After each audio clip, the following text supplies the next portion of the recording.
What are the strategies that you use when someone is asking you like a question in a Q&A and you don't know how to answer? Yes. My question is actually, my family joke that I have excess empathy.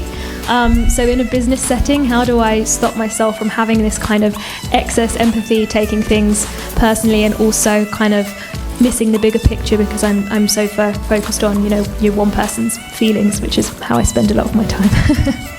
So is this causing a problem to you right now, or people Not yet, are but I can telling imagine you that it would. this is a problem? Yeah.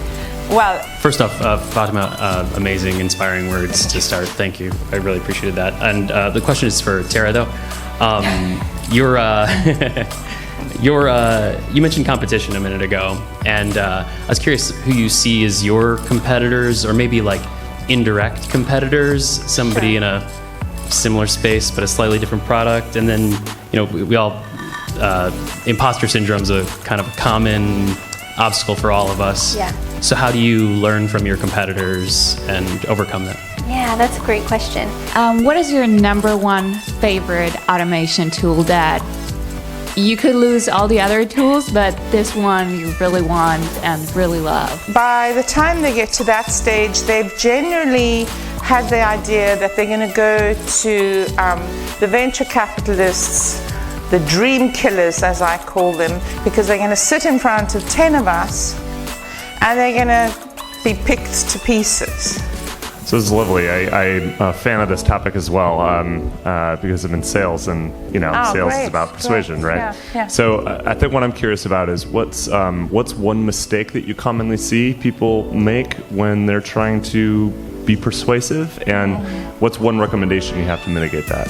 Oh, that's a lovely question. Thank you. Where can you draw the line between branding and legacy? Yeah. Is there a line there? Yeah, there is. I have a question similar to proposed and talked just now.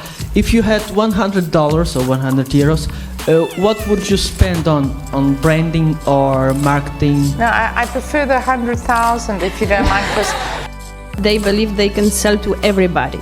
But what's your opinion? You can really sell to everybody, assuming that your pitch and connection with the client would be perfect? On your slide you say collaboratively addressing 4 questions, and then we can only see 3 of them, so I guess one's dropped off the bottom. You got a little cut off. Do you want to just slide down a little bit? Is that possible? We now have increased competition. We have so many competitors in our space. No matter what space you're talking about, you have at least 10 big competitors. That's the reality of what you're dealing with nowadays, and that's why it's very difficult to scale. And one more question. How did you get to do it? Like, how did you start and why did you start it? Okay.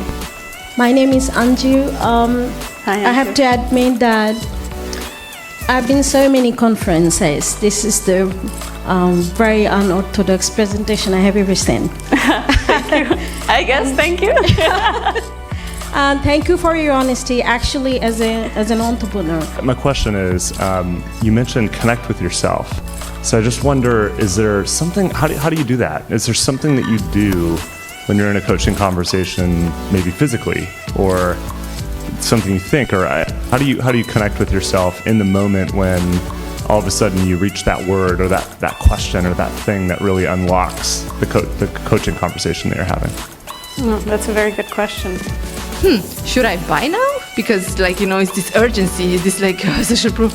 And then I said, no, I know all these marketing tricks. I buy tomorrow. I buy when I have more time, because I don't know about you guys, but being a marketer, it's also a gift and a cure that you become, you become numb to all of these marketing strategies, right?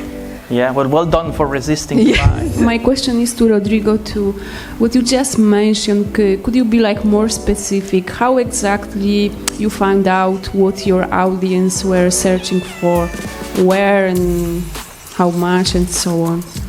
Are you unable to focus? Are you too focused? I started my business in a co-working space a long time ago, and it makes a huge difference. I would like to hear from you how you really think that co-working help on expanding business or growing business or starting a business? Like, do you have any example or any case you can share?